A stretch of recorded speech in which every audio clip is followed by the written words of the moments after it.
अस्सलाम वालेकुम स्टूडेंट्स, आज हमने पढ़ना है mechanism of breathing. Mechanism of breathing क्या है कि कैसे ब्रीथिंग होती है, सांस लेना। हमने इस चैप्टर में शुरू में पढ़ा था कि सेलुलर रिस्पायरेशन क्या होती है, गैसेस एक्सचेंज क्या होता है और ब्रीथिंग क्या होती है कि एयर कैसे इनसाइड और आउटसाइड मूव करती है, उस प्रोसेस को कहते हैं ब्रीथिंग। तो सांस लेने की एक्टिविटी क्या है, फिजिकल है, ठीक है। हम बिल्कुल बाकायदा हमारे लंग्स जो हैं वो कॉन्ट्रैक्ट करते हैं, रिलैक्स करते हैं। इसकी दो फेजेस है, इनहेलेशन और एक्सहेलेशन। इनहेलेशन को इंस्पिरेशन भी कहते हैं, एक्सहेलेशन को एक्सपायरेशन भी कहते हैं, ठीक है। अब इनको अलग-अलग पढ़ लेते हैं। मैंने आपकी आसानी के लिए इनमें जो प्रोसेसेस हुए हैं और कंपैरिजन में दोनों में एक्सप्लेन कर दिया। इनहेलेशन में और एक्सहेलेशन में क्या हो रहा होता है, दोनों एक दूसरे के ऑपोजिट कैसे हो रहे होते हैं। पहले देखें रिब मसल्स क्या कर रहे होते हैं, क्योंकि लंग्स के ऊपर क्या होता है, पसलियों के मसल्स होते हैं। रिब मसल्स इनहेलेशन में कॉन्ट्रैक्ट करते हैं, एक्सहेलेशन में रिलैक्स करते हैं। पहले अल्टीमेटली क्या, इनहेलेशन में आपने एयर लेके आनी है, तो लेके आनी है तो आपने स्पेस क्रिएट करनी है। ज़ाहिर अगर आपने किसी चीज़ में कोई दराज में कोई चीज़ डालनी है तो आप दराज साफ़ करोगे तो दराज में चीज़ आएगी ना। सेम यही चीज़ है, किस चीज़ को खींचोगे, आप शॉपर में कोई चीज़ डाल रहे हो, कोई फ्लेक्सिबल चीज़ है, उसको खींचोगे तो उसमें चीज़ आएगी ना। तो इनहेलेशन में हमने जगह बनानी है लंग्स में, एक्सहेलेशन में लंग से एयर आउटसाइड मूव करनी है, तो जगह कम करनी है, तभी तो एयर प्रेशर पड़ेगा और एयर आउटसाइड मूव करेगी, लंग से बाहर निकलेगी। तो होता क्या कि रिब मसल्स कॉन्ट्रैक्ट करते हैं इनहेलेशन में, एक्सहेलेशन में रिलैक्स करते हैं। इनहेलेशन में कॉन्ट्रैक्ट करने की वजह से रिब्स क्या होती हैं, रेज होती हैं, उठ जाती हैं रिब्स, और एक्सहेलेशन में वापस आ जाती हैं। डायफ्राम जो है, जो कि मस्कुलर शीट है नीचे, ये इनहेलेशन में कॉन्ट्रैक्ट करती है और लो हो जाती है, अपनी जगह पे ऐसे हो जाती है, ठीक है, ऐसे लो हो जाती है। एक्सहेलेशन में क्या करती है, ये रिलैक्स करती है और ऐसे इस तरह हो जाती है, उठी हुई हो जाती है, रेस्ट हो जाती है। अच्छा, इससे क्या होता है, इससे चेस्ट कैविटी, इसके ऐसे होने से, ज़ाहिर है ये नीचे को हुई हुई है तो चेस्ट कैविटी में जगह भर गई है, जगह इंक्रीज हुई है, तो लंग्स पे प्रेशर क्या होगा, डिक्रीज कर जाएगा। और लंग्स पे प्रेशर डिक्रीज करेगा तो लंग्स क्या करेगा, अब एक इस पे प्रेशर नहीं है, बैलून पे बाहर से प्रेशर नहीं है, तो बैलून क्या करेगा, एक्सपेंड कर जाएगा। एक्सपेंड करेगा तो उसके अंदर जगह बन गई, जगह बन गई तो एयर कैसे मूव करेगी, बाहर से लंग्स की तरफ, आउटसाइड से लंग्स में आ जाएगी। और एक्सहेलेशन में क्या होता है, अगर मैं पहले इसको एक दफ़ा रिपीट करती हूँ देन इसको करती हूँ ताकि आपको फिर समझ आए।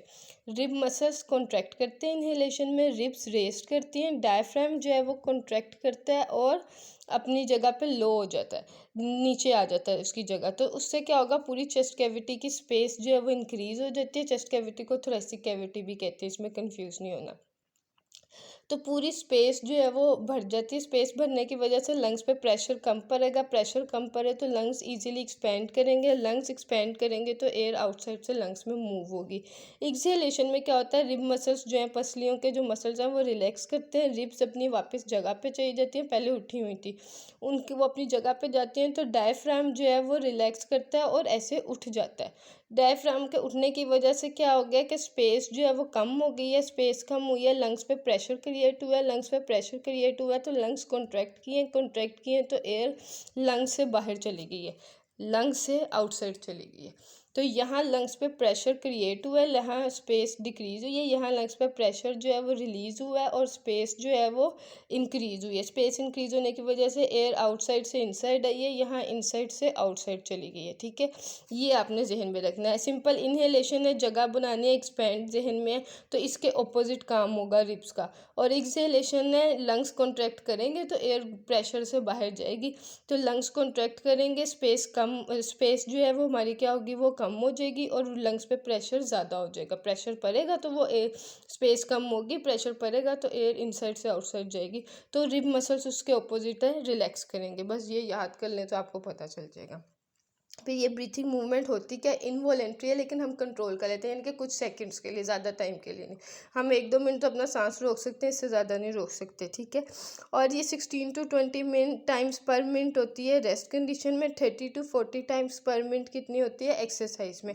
अब यहाँ एक चीज़ है, ब्रीथिंग मूवमेंट, ब्रीथिंग कंट्रोल किससे होती है, हमारे ब्रेन में रिस्पायरेटरी सेंटर है, मेड्यूला है, आपको पता है। ये रिस्पायरेटरी सेंटर जो है ये ब्रीथिंग कंट्रोल करता है। अब हम तो बोलते नहीं है, मतलब वॉलेंट्री तो नहीं है, वॉलेंट्री और इनवॉलेंट्री का अगर फ़र्क आपको नहीं पता तो मैं बता दूं कि वॉलेंट्री वो होता है जो हम अपनी खुद की होश से करते हैं, और इनवॉलेंट्री जो कि हमें नहीं पता होता, बॉडी खुद ही कर रही होती है। आप अपने हार्ट को बीट करवा रहे हो, नहीं, बॉडी खुद ही करी ना, आप अपनी आंखों की पलकों को खुद से बार बार बंद कर रहे हो, नहीं, वो खुद ही हो रही है ना।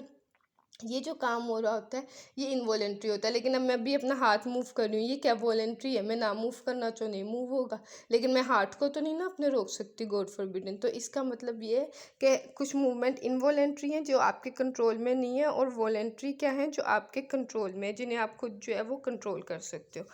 अब जो हमारा रिस्पायरेटरी सेंटर है ब्रेन में, जो कि उसको कैसे पता चलता जा रहा है, हम तो उसे नहीं कर रहे, हमारे तो कंट्रोल में नहीं है ब्रीथिंग, तो उसे कैसे पता चल रहा है, कार्बन डाइऑक्साइड की ब्लड में जो कंसनट्रेशन है ना उसके हिसाब से वो ब्रीथिंग कंट्रोल कर रहा होता है। अगर कार्बन डाइऑक्साइड की कंसनट्रेशन ज़्यादा होगी तो उसको पता चल जाएगा कि ब्रीथिंग की ज़रूरत ज़्यादा हो गई है, क्योंकि कार्बन डाइऑक्साइड ब्लड से ख़त्म करनी है, कम करनी है। तो कार्बन डाइऑक्साइड कैसे कम होगी, जब एयर जो है वो लंग से आउटसाइड मूव करेगी, तो वो कैसे होगी, ब्रीथिंग में होगी। तो हमारी जो बॉडी में ब्रीथिंग है वो रिस्पायरेटरी सेंटर से कंट्रोल होती है, जो कि कार्बन डाइऑक्साइड कंसनट्रेशन जो है ब्लड में उसके सेंसिटिव है। अब होता है क्या, जब हम एक्सरसाइज बहुत ज़्यादा करते हैं तो सेलुलर रिस्पायरेशन, मैंने पहली वीडियो में बताया था, सेलुलर रिस्पायरेशन बहुत ज़्यादा होती है। सेलुलर रिस्पायरेशन ज़्यादा होने की वजह से उसमें एक बाई प्रोडक्ट बनता है कार्बन डाइऑक्साइड, उसकी कंसनट्रेशन ब्लड में ज़्यादा हो जाती है, जिससे रिस्पायरेटरी सेंटर को पता चल जाता है कि अब इस टाइम बहुत ज़्यादा ज़रूरत है ब्रीथिंग की। तो वो रिब्स और डायफ्राम को कहता है कि भाई ब्रीथिंग शुरू करो, क्योंकि आपने देखा है रिब्स और डायफ्राम जो है वो ये काम शुरू करते हैं, मेंटेन करते हैं इस पूरी चीज़ को कि ब्रीथिंग का प्रोसेस हो सके। तो रिब्स और डायफ्राम को कहता है कि भाई ब्रीथिंग जो है वो इंक्रीज़ कर दो, और इंक्रीज़ करने की वजह से क्या होगा, एक्स्ट्रा कार्बन डाइऑक्साइड लंग से एक्सपेल कर जाएगी, आउटसाइड मूव कर जाएगी, ठीक है, एक्स्ट्रा कार्बन डाइऑक्साइड। तो ये था पूरा आपका इन्हेलेशन एक्सहेलेशन का टॉपिक। और अगर आप सेलुलर रिस्पायरेशन में कंफ्यूज हैं या आपको और कुछ टर्म समझ नहीं आ रही, तो आप इसी सीरीज़ के पहले लेक्चर्स को देखिएगा।